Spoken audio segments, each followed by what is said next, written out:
Hi, welcome back. This video is going to talk about characters. What makes a good character, what I like about characters, a little bit about what I would recommend for making a character that's going to make a big impression and have a character that people are going to remember for a long time.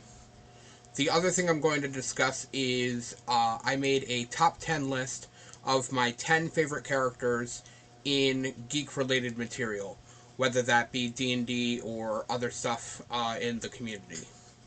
And I'll go through those. I'll go over who I chose, why I chose them, why I think they're a good character. So I think you'll like this video. I think you'll have a good time. So what makes a good character? It's more than just choosing abilities for a character or a personality or anything like that. I think in order to have a character that is fully fleshed out and is going to make an impression on people, I think you need to focus on their flaws. Because flaws are what are going to make a character feel real. Everyone has flaws. If you make your character too perfect and without any drawbacks to them, they're going to feel very wooden. They're going to feel alien, unrealistic, and that might be what you're going for. Um, Someone I'm going to talk about a little bit is Superman. I'm not a big DC fan, so maybe I'm completely wrong here, and if you think I'm completely wrong, hit me in the comments. But Superman is the best of all of us, right? That's what he's always promoted as. He is a good-natured Boy Scout type, always wants to do the right thing, and I think having him be such a paragon in that sense is a negative sometimes, because you very rarely see him struggling with the morality of something, at least from my interaction with Superman, which has been reading some comics in the 90s and watching all of the movies. The original Superman movie with Christopher Reeves is probably my favorite. Thought it was amazing. The newer ones with Henry Cavill, I thought Henry Cavill did a really good job, but overall, I thought taking a dark, gritty tone to Superman was kind of a weird choice. But yeah, so that's the kind of things that I think make a good character. You have to have fleshed out flaws for your character. You have to show the weaknesses of your character so that the high points of your character, those epic moments, seem cooler, seem more epic, make more of an impact. Because if you're playing a paladin that has been struggling with his religion for the last 4 sessions about the morality of going after, say, a tribe of orcs, and then finally he comes to the realization that, maybe he can do things a little bit differently, and he doesn't just go in and willy-nilly, start slaughtering orcs or whatever, but maybe he challenges the chieftain to a one-on-one fight for control of the tribe, and does it that way so that he can defeat the strongest while sparing the rest. That's kind of like a really paladin-y kind of feel to it, and could make a great story.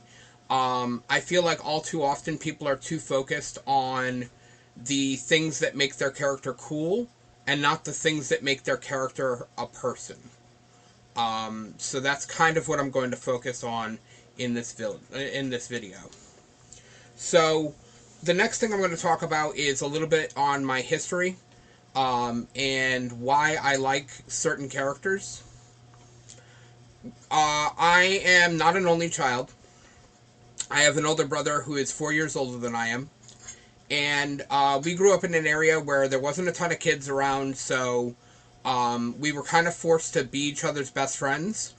And we grew up very close. We played together all the time. Even though there was a 4-year age gap, it really didn't seem like that a lot of the time.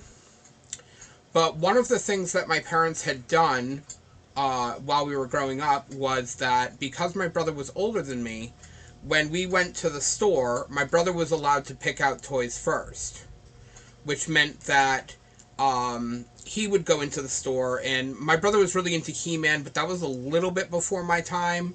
By the time I was conscious of things and can remember them, He-Man was kind of on its way out. But something that we shared a passion for together was X-Men. And they had these really great X-Men toys in the 90s made by Toy Biz.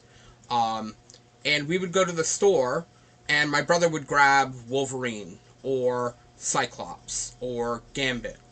And I would end up having to grab the villains, which sometimes bummed me out, because, who doesn't want to play Wolverine? I mean, Wolverine's insanely popular. Not one of my favorites, but, yeah, I mean, every kid wants to be the good guy, right? Well, for years, I was only able to grab the villain toys. Not that my brother wouldn't let me play the good guys every now and then, but the villain toys were mine. And so I grew up playing with Magneto and Cobra Commander and Megatron, all villains. And I ended up getting a deeper appreciation for villains and the necessity of them in the overarching story, and then started thinking about the villains from the villain's point of view. Specifically, a couple of the villains that are on my top 10 list, you're going to see why I'm thinking about it that way. But generally, I tend to like villains because villains tend to be a little bit more complex than your Scott Summers or other characters such as that. So the first character on my list, my number 10, is Thorin Oakenshield.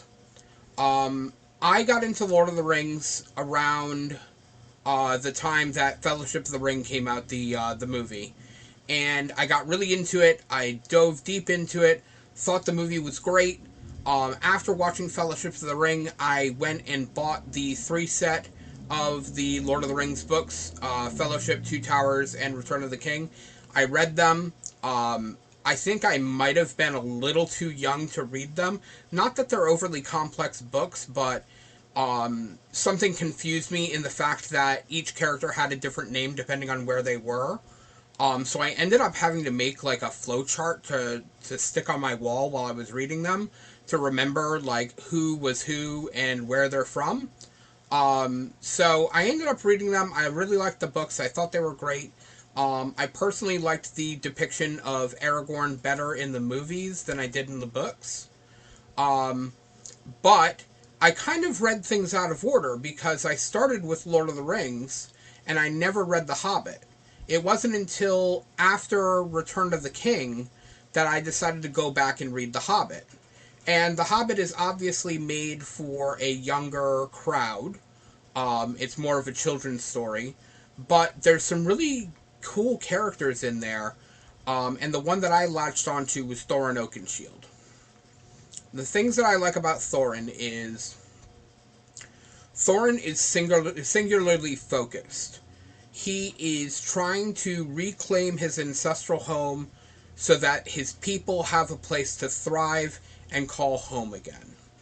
And it's a pretty noble goal, but the problem is that Thorin gets kind of twisted by his anger and his impatience and things like that, and it kind of skews him off the path a little bit.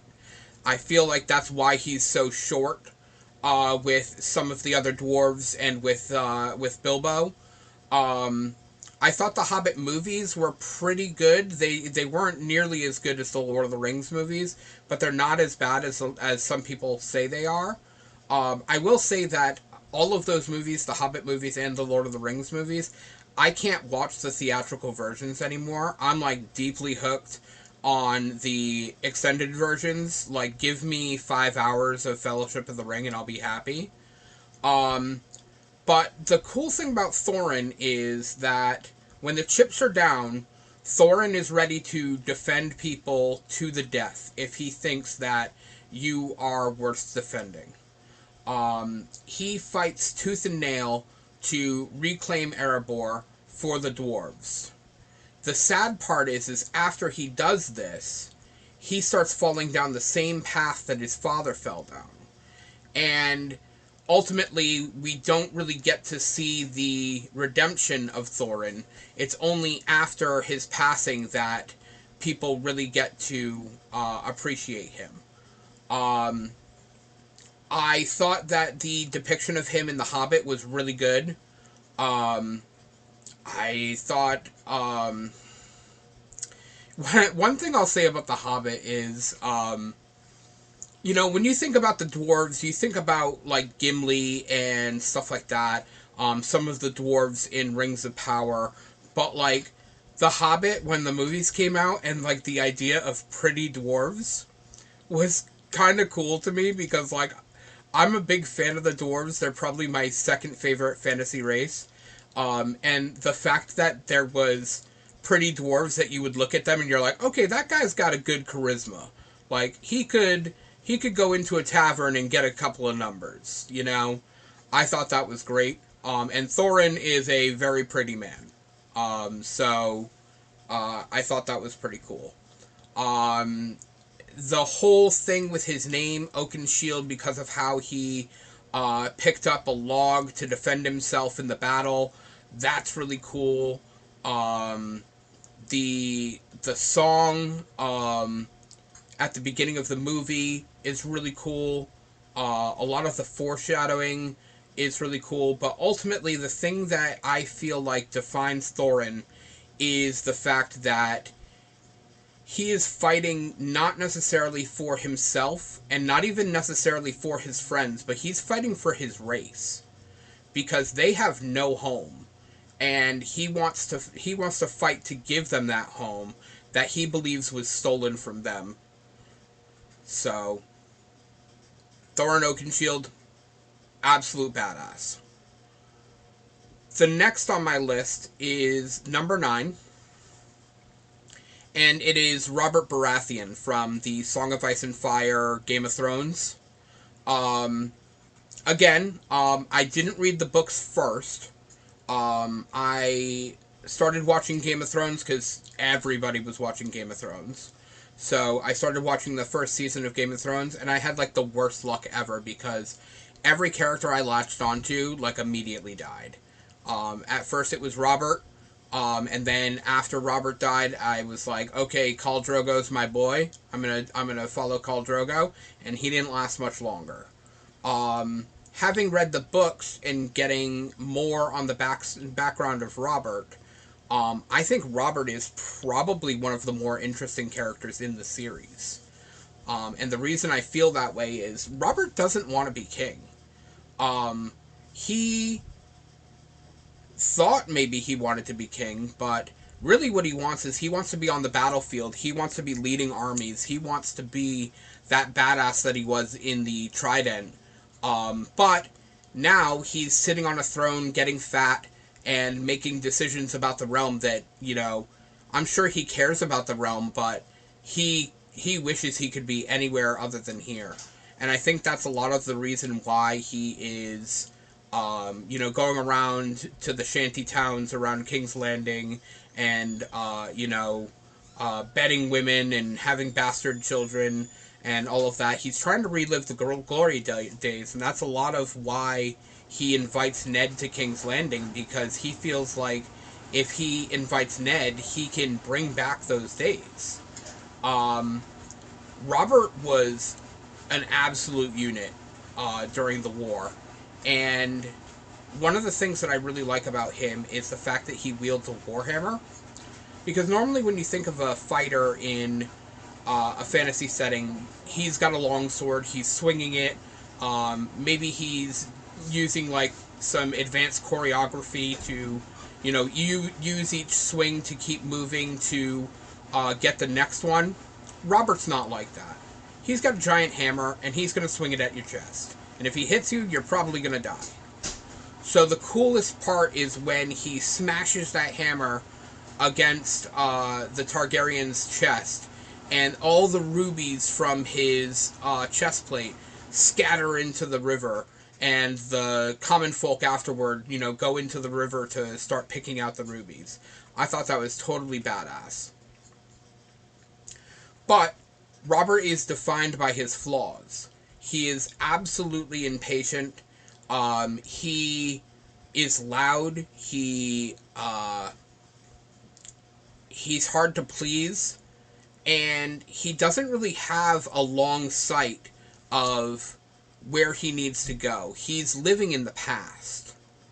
And I think a lot of that is why he got tricked by Cersei and why he got wrapped up the way that he did. He couldn't see what was coming. He couldn't see what was right there in front of him. The fact that he had blonde babies that looked exactly like Cersei and Jaime.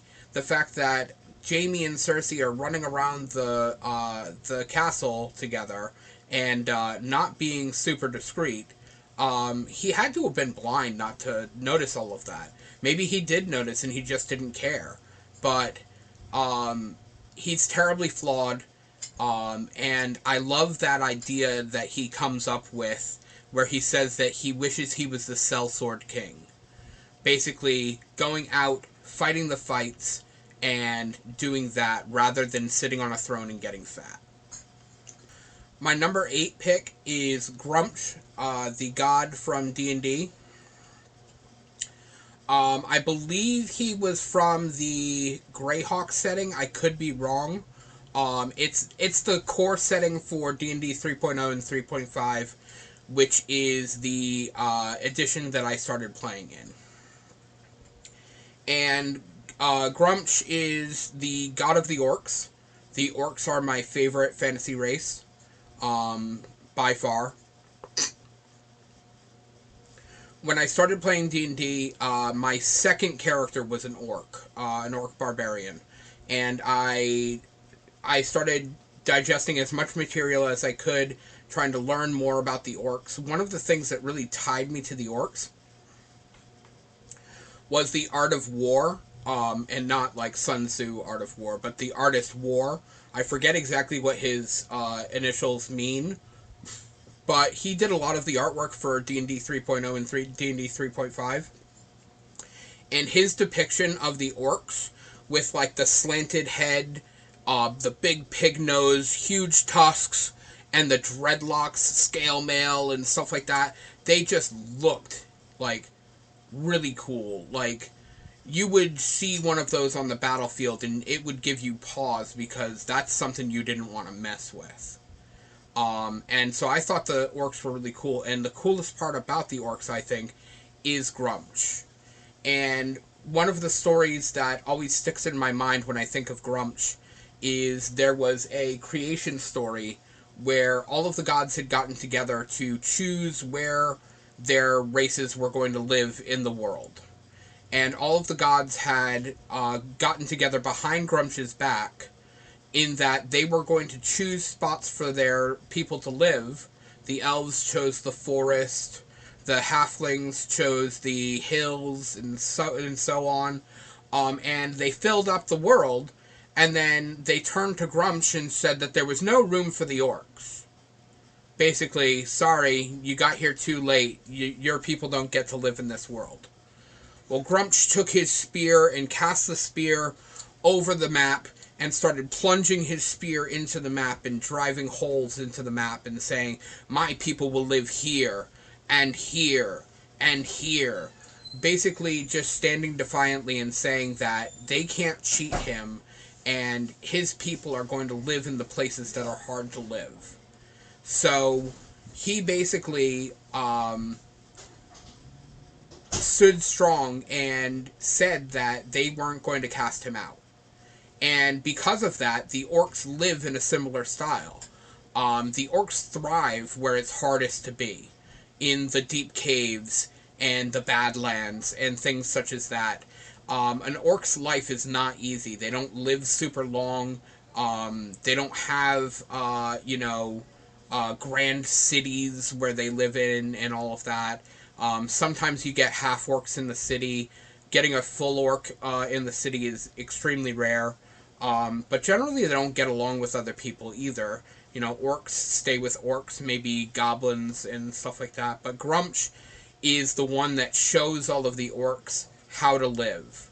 And the thing that I like about Gruumsh is that he is a god that represents strength. He is a god of war, but he also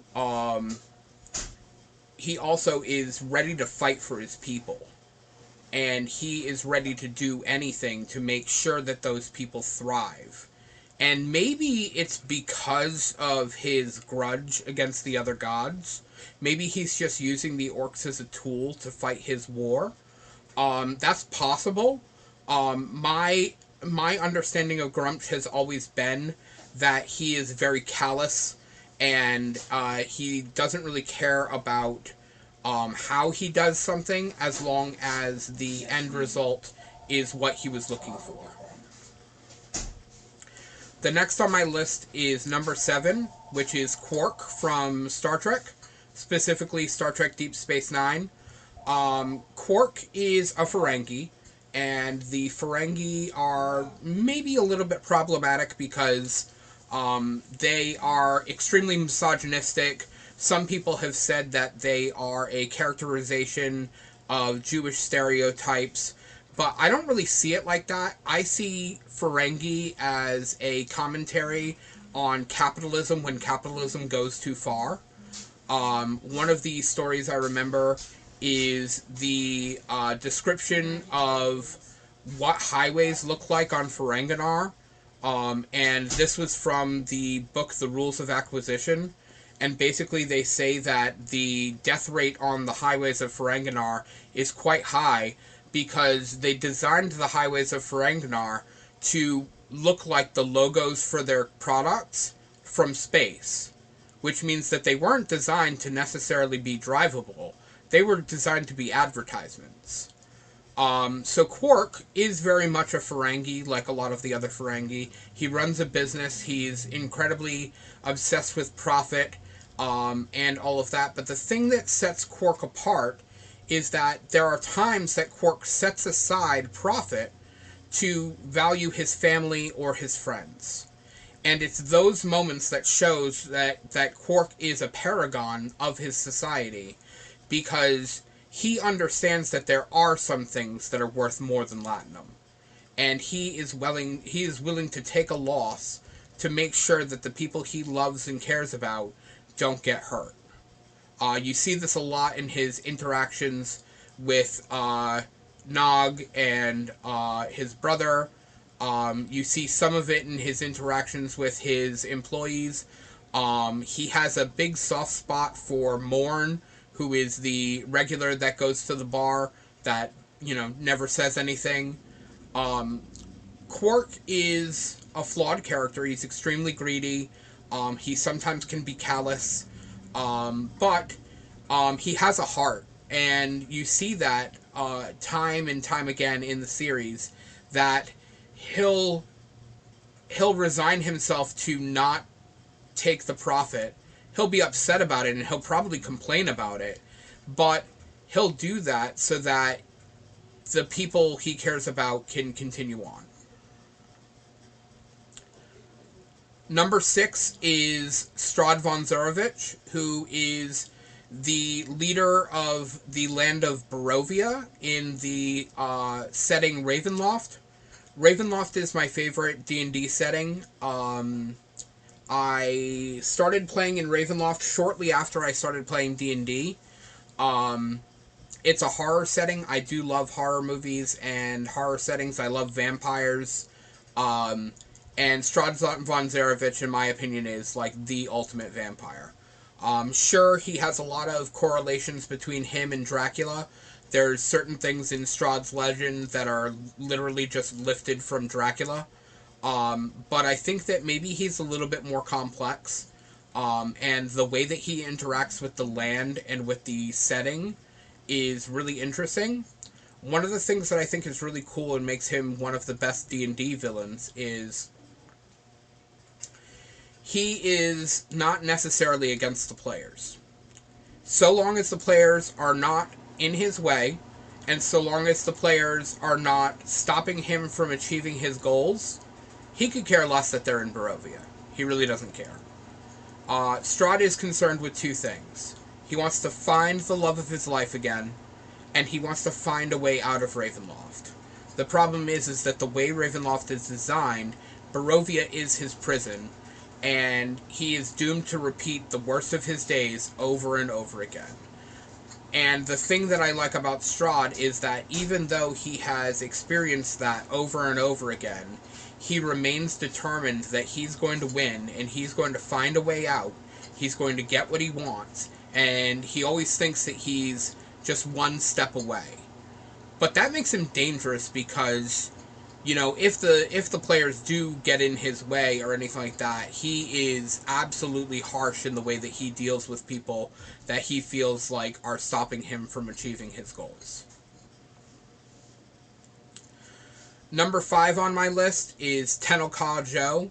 She is from the extended universe of Star Wars, before they had started making movies and TV shows set after Return of the Jedi. These original book series is where we got characters like Thrawn and Mara Jade. Thrawn obviously has come back into the canon, Mara Jade has not.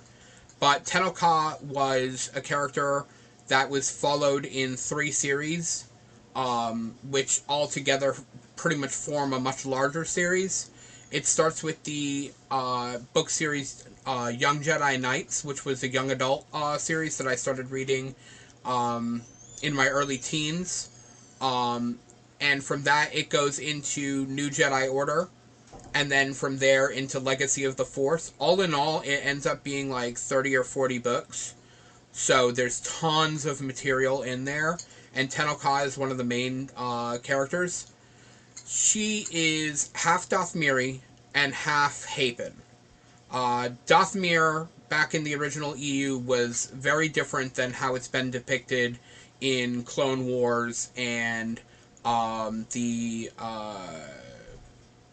video games with Cal Kestis.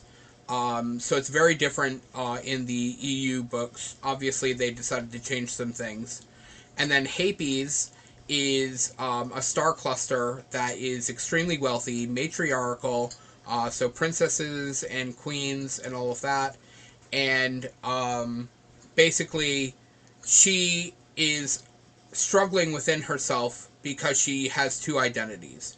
Half of her wants to be this feral warrior woman from Dathmir, and the other half is demanding that she recognize that she's in the line of succession for the throne of Hapes.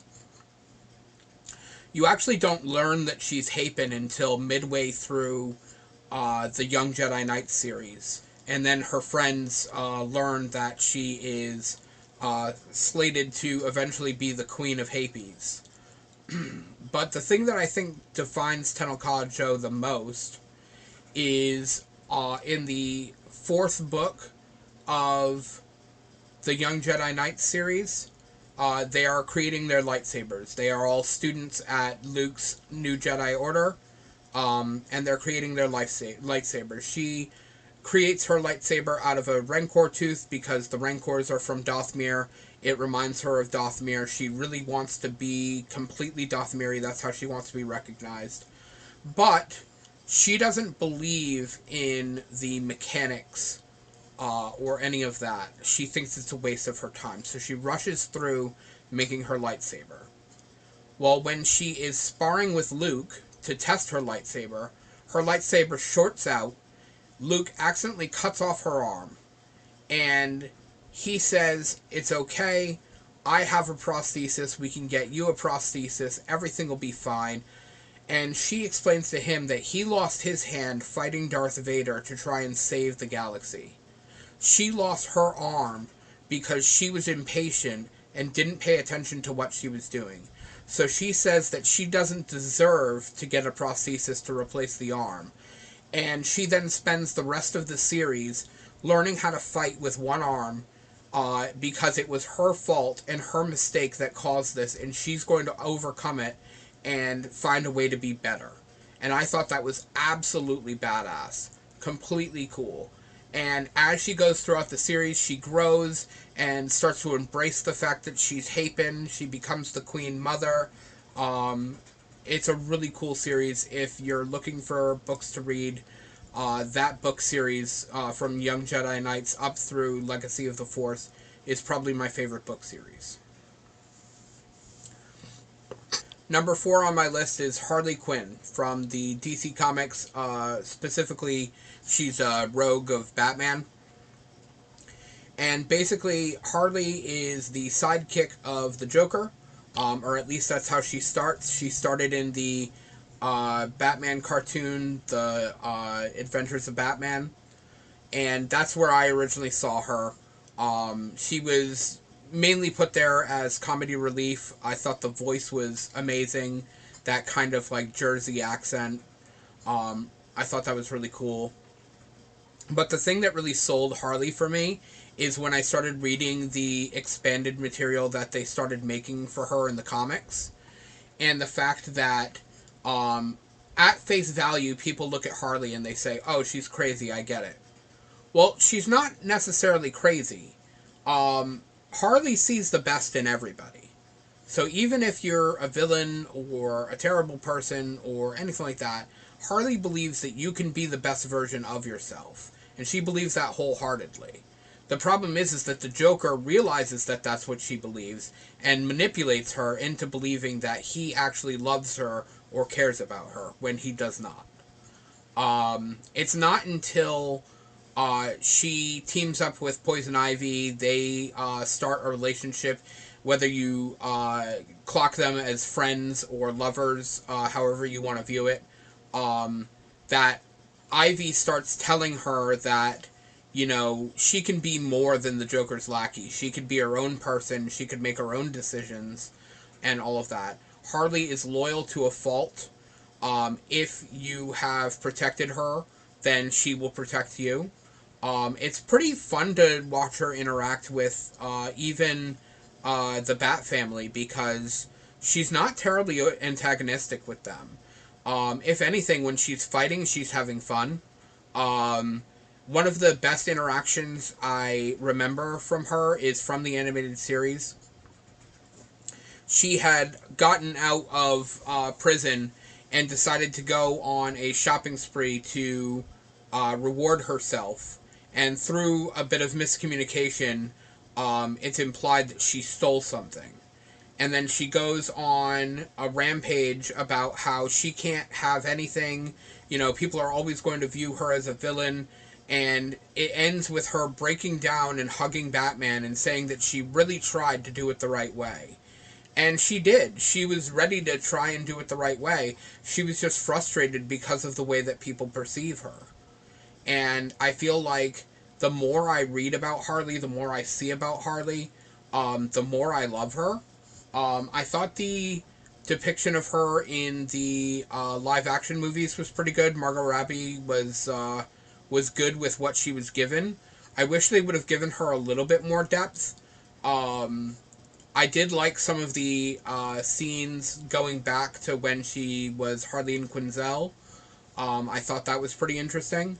But overall, Harley Quinn is one of my favorite characters. I've got a pretty decent collection of Harley merch. And usually when I go to Comic-Con, I try to find some Harley art so that I can collect it. I don't really have a lot of space to hang it up right now, but number 3 on my list is Bellatrix Lestrange from the Harry Potter series. I started reading Harry Potter in my teens, and then I was reading the books as they were coming out. And I really liked the Harry Potter books, and then as the movies started coming out, I started watching the movies as well. And I fell in love with Bellatrix before I watched the movies. I thought Bellatrix was super interesting. I really liked the fact that she was so overly concerned with the black family and the reputation and all of the things that she thought were owed to her because of her name. So I thought that was really cool. But the thing that really defines Bellatrix is her terrible devotion to Voldemort, where she will do anything that he asks. She believes that he is completely right, and she is ready to die for that if she has to.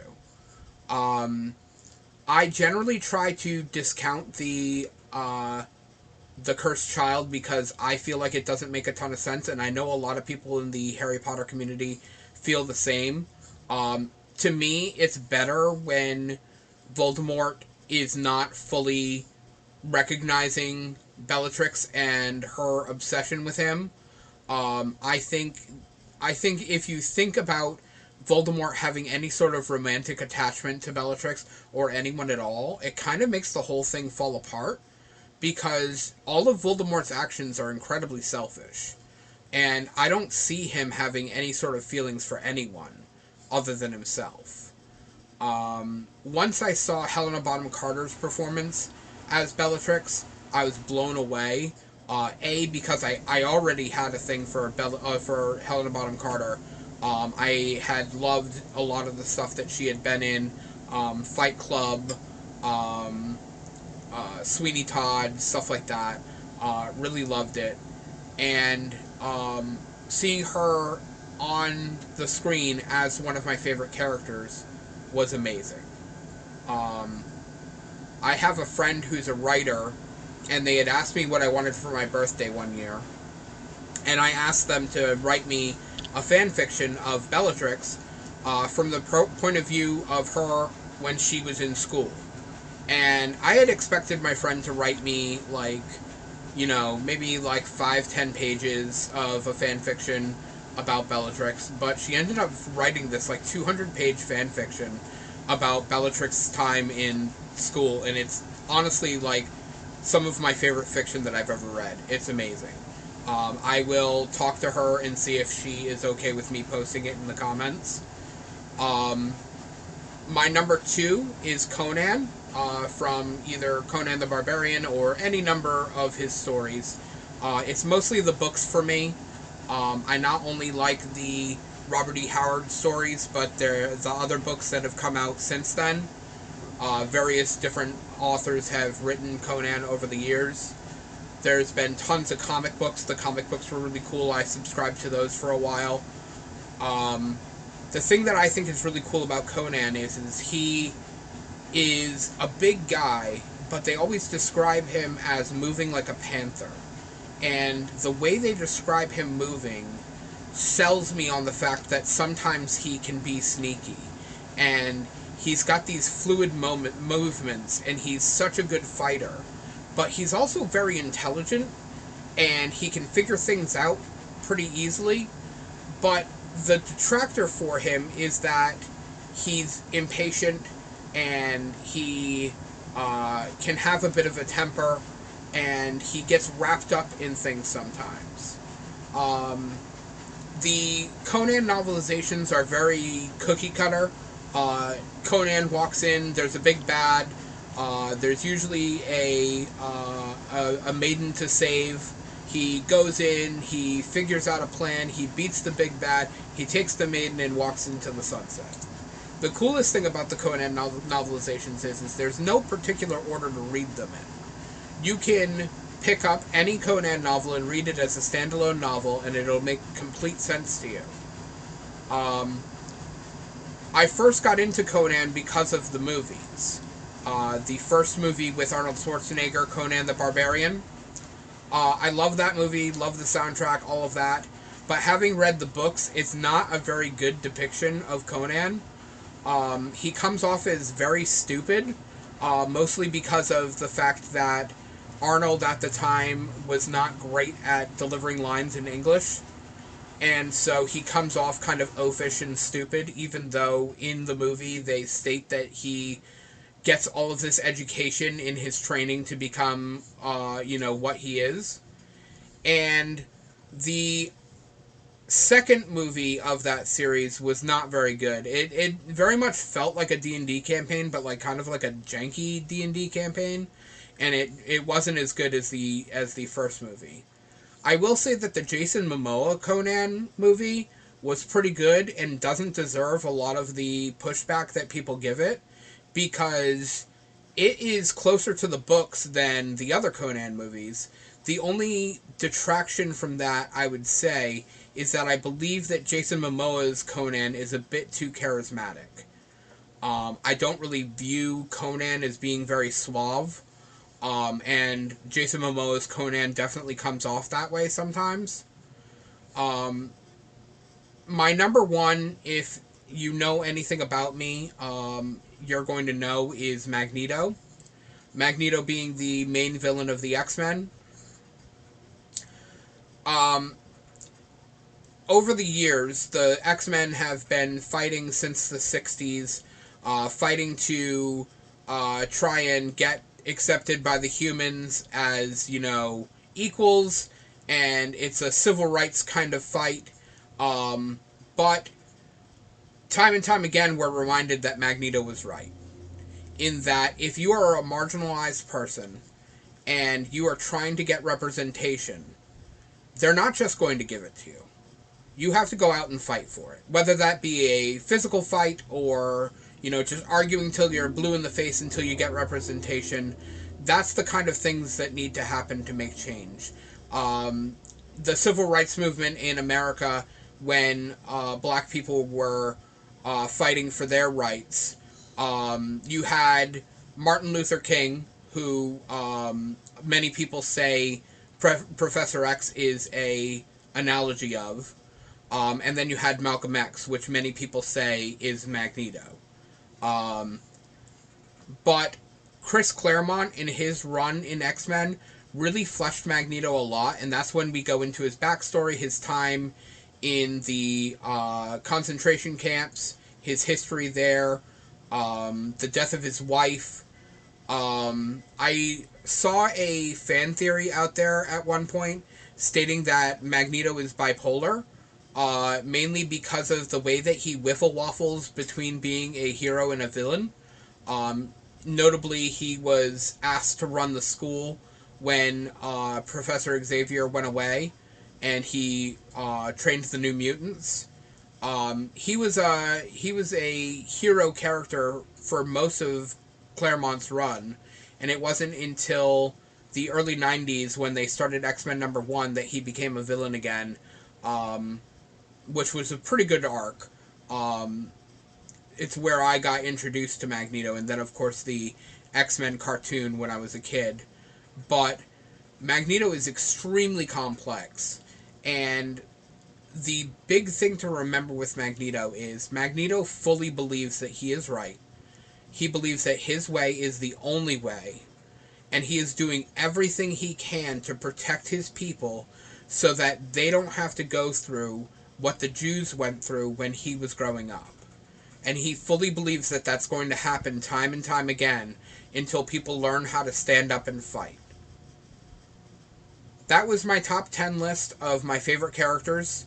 I went into a little bit of what makes a good character. Why don't you leave comments below? Give me your top 10 lists of what's your favorite character. If you have any disagreements with me about my favorite characters or anything I've said, just let me know in the comments. I'd love to hear from you. If you want to hear 3 hours of me talking about Magneto, just hit me up in my DMs, because I'm probably going to go on a Giorgio Tsoukalos rant about Magneto. I'm going to link my socials. Follow me on Instagram and Facebook. I'm also going to link my Start Playing. The whole purpose of this channel is to promote the fact that I'm running tabletop role-playing games professionally now. One of the games that I'm currently running is a Marvel game, which is very X-Men centric. The new Marvel system, Marvel Multiverse, is pretty cool. I haven't gotten to play around with Magneto yet, but I did make a Magneto scenario for TotalCon, which is coming up in February.